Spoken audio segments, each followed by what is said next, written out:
Hello बच्चों, प्रश्नावली 7.5 में जो भी रिक्त क्वेश्चन है आज हम पूरा कंप्लीट कर देंगे। 18 तक हम लोगों ने देख लिया था। और एक चीज़ और आप ध्यान दीजिएगा कि जो भी प्रश्न हल हो रहे हैं उसमें अगर थोड़ी बहुत त्रुटि आपको मिलती है तो आप उसे स्वयं सुधार कर लेंगे, क्योंकि इतना तो अब आपको एबिलिटी हो गई है। तो अगर चूँकि हमको क्या होता है, टाइम को भी ध्यान देना होता है, जल्दी जल्दी लिखना होता है, तो जल्दी जल्दी लिखने में मिस्टेक हो सकता है। थोड़ी अगर बहुत त्रुटि मिल रही है तो कोई अंक या कोई संख्या अगर छूट जा रही है तो आप उसे ज़रूर आंसर में सही तरीके से लिख लें। ये बस मैं आपसे निवेदन करना चाह रहा हूँ। अब क्वेश्चन नंबर 19 शुरू करते हैं। 19 में कह रहा है कि आपको समाकलन करना है 2x अपॉन में एक्स स्क्वायर प्लस का 1 और एक्स स्क्वायर प्लस का 3 इंटू का dx। यहाँ पर सबसे पहले आप मान लें, प्रश्न और बेस्ट हो जाएगा। जैसे ऊपर आपने 2x देखा, एक्स स्क्वायर बराबर t मान लें और दोनों पक्षों का जब आप अवकलज करेंगे तो एक्स स्क्वायर का 2x इंटू dx हो जाएगा और t का आपका dt हो जाएगा। इसको आप समीकरण 1 मान लेंगे और प्रयोग कर लेंगे। तो या करके आप इसको क्या लिख सकते हैं, या करके लिख सकते हैं 2x dx बन जाएगा dt और अपान में आपके पास हो जाएगा t प्लस 1 और t प्लस 3। अब क्वेश्चन आपका और आसान हो गया, आंशिक भिन्न में बदल दीजिए। तो 1 अपान में क्या है, t प्लस का 1 और t प्लस का 3 और बराबर में आपके पास क्या हो जाएगा, a अपान में t प्लस 1 और प्लस b अपान में t प्लस 3। अब इसी को सॉल्व कर देना, इसको इक्वेशन सेकेंड मान लीजिए। अब सॉल्व करेंगे तो ये तो 1 अपान में t प्लस 1 और t प्लस 3 ये तो चलेगा ही, और बराबर में यहाँ लॉसो लेंगे तो आपके पास मिल जाएगा t प्लस का 1 और t प्लस का 3। t प्लस 1 से t प्लस 1 कटेगा तो यहाँ पर t प्लस 3 आएगा और क्या आएगा, a आएगा, और प्लस का t प्लस 3 से t प्लस 3 कटेगा तो t प्लस 1 आएगा और क्या आएगा p। इससे ये कैंसिल हो जाएगा, इससे ये कैंसिल हो जाएगा, तो आपके पास क्या मिलेगा, 1 इज इक्वल टू में at प्लस का 3a प्लस का bt प्लस का b। अब आप यहाँ पे अचर है तो यहाँ पर देख सकते हैं 1 बराबर में क्या मिल रहा है, a प्लस b t और प्लस का 3a प्लस का b। अब यहाँ से आप तुलना कर सकते हैं, t का गुणांक इधर नहीं है तो a प्लस b बराबर 0 हो जाएगा। a प्लस b बराबर 0 जब करेंगे तो a बराबर आपका हो जाएगा माइनस का b। अब यहाँ पर अचर वाला दिया है कि 3a प्लस b बराबर क्या हो जाएगा 1, तो एक जगह माइनस b रखेंगे तो माइनस का b प्लस का b बराबर में हो जाएगा 1। तो इस तरह से आपके पास मिल जाएगा माइनस का 2b बराबर में 1, तो b बराबर में आपका मिल जाएगा माइनस का 1/2। इसको आप 2 मान लेंगे, और b जब माइनस का 1/2 है तो a वाला प्लस का 1/2 हो जाएगा, इसको आप 3 मान लेंगे। बस ये आपका हो गया। अब थोड़ा सा मैं ऊपर कर दूं ताकि चीज़ें आपको दिख पाएँ और बेहतर। अब यहाँ फटाफट आप आंसर की तरफ बढ़ेंगे।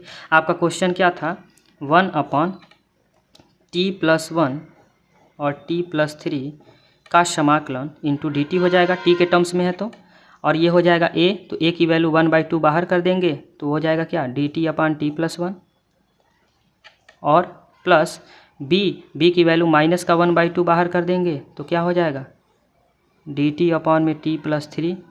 बस इसी को सॉल्व कर देना है। या करके अब t की वैल्यू यहाँ पे रख देंगे, तो t की वैल्यू रखेंगे तो आपको वही प्रश्न मिलेगा, 2x into D x upon में एक्स स्क्वायर प्लस का 1 और एक्स स्क्वायर प्लस का 3 बराबर में, अब इधर 1/2 1 अपॉन टी का क्या होता है लॉग टी, तो हो जाएगा लॉग टी प्लस 1 मॉड में, और प्लस माइनस माइनस का 1/2, और ये भी आपका बन जाएगा लॉग मॉड में t प्लस 3 और प्लस का c लगा देते हैं। जब आप समाकलन करते हैं तो थोड़ा सा हल्का सा और इधर कर दें, दिख जाए, हाँ अब दिख रहा है। अब बराबर में आपके पास क्या मिलेगा, चीज़ों को समझिएगा। बराबर में आपके पास मिलेगा 1/2 लॉग t की वैल्यू रख दीजिए एक्स स्क्वायर प्लस 1 और माइनस का 1/2 लॉग, यहाँ भी वैल्यू रख देंगे तो एक्स स्क्वायर प्लस का 3 और प्लस का c, 1/2 बाहर कर देंगे तो log a minus log b क्या होता है, log a upon b x square plus 1 upon x square plus 3 और प्लस का c लगा देंगे, आंसर हो जाएगा। बहुत छोटा और प्यारा सा क्वेश्चन था ये।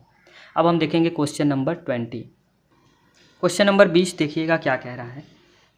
इसका कह रहा है कि आपको समाकलन करना है 1 अपॉन एक्स के पावर 4 माइनस 1।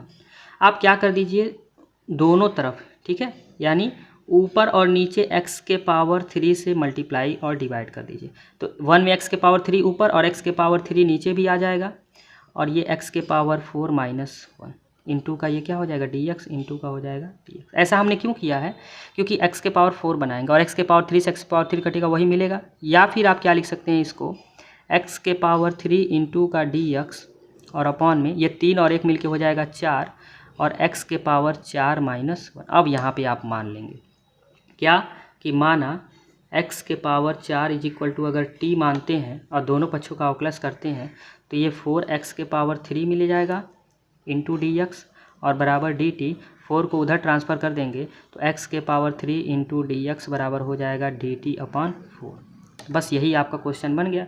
अब ये हो जाएगा dt अपॉन में ये 1/4 आप बाहर कर देंगे, ठीक है, dt अपॉन में ये आपका बन जाएगा क्या t और t माइनस का 1।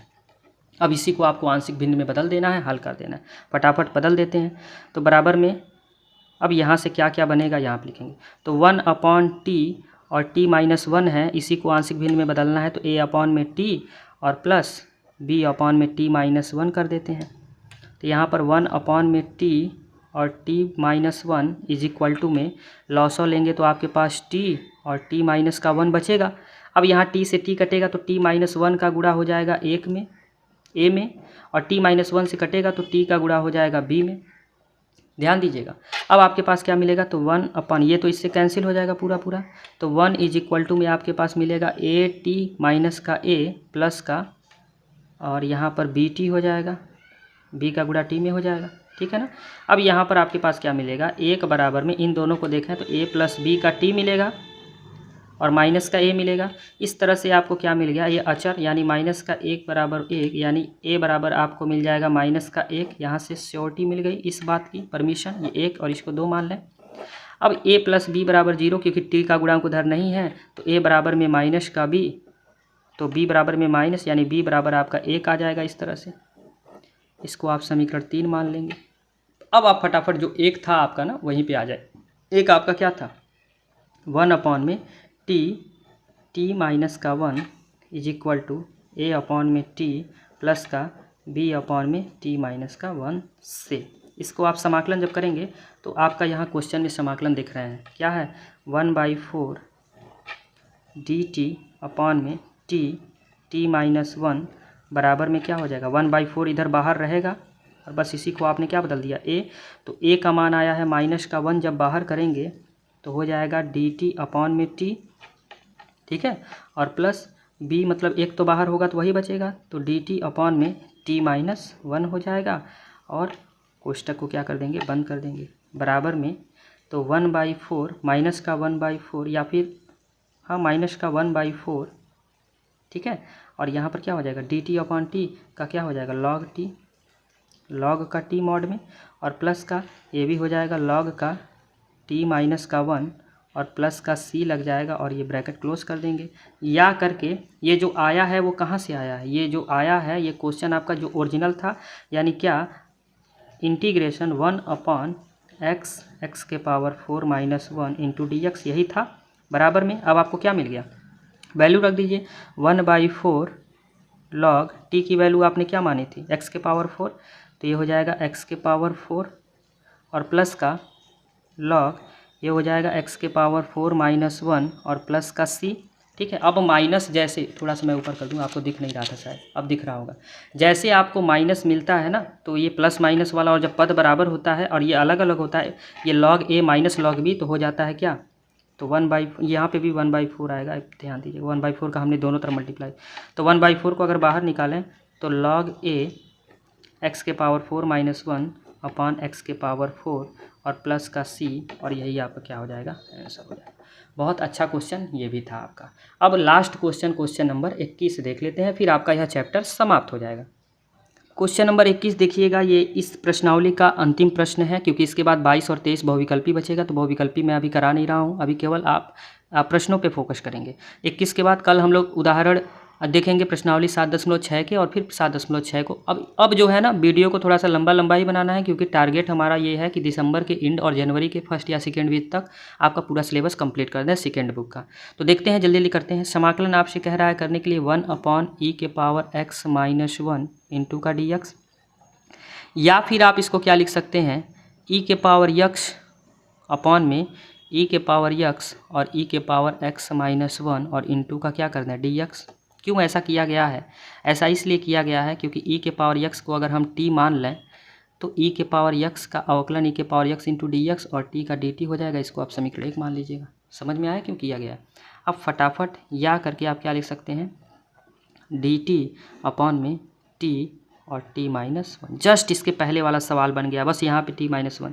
अब आपको करना क्या है, अब आप ध्यान दीजिएगा, यहाँ पर इसको 1 अपॉन टी और t माइनस 1 के रूप में जब आप आंशिक भिन्न में बदलेंगे तो 1 अपॉन टी और प्लस b अपॉन क्या हो जाएगा t माइनस 1। फटाफट बदल देते हैं, चलिए हल कर ही देते हैं।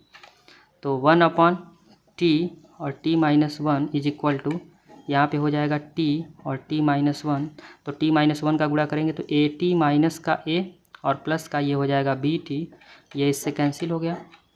आपके पास क्या मिल जाएगा, 1 इज इक्वल टू में ए टी माइनस का a प्लस का बी टी।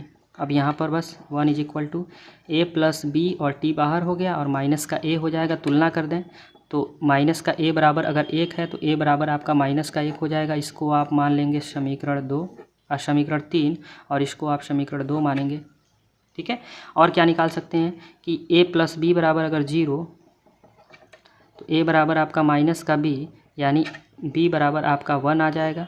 इसको आप समीकरण का 4 ले लीजिए। अब आप समीकरण 1 जो है उसको लेके चलेंगे, क्या कि इंटीग्रेशन करना था dt अपॉन में t माइनस 1 का, और बराबर में आपके पास क्या आया, integration a into D T upon T plus b into D T upon T minus 1। फटाफट a और b की वैल्यू रख दें। a की वैल्यू -1 तो -1 बाहर कर दें तो डी टी अपॉन में t प्लस ये 1 है तो 1 तो ऐसे ही बाहर चला गया, डी टी अपॉन में t माइनस 1।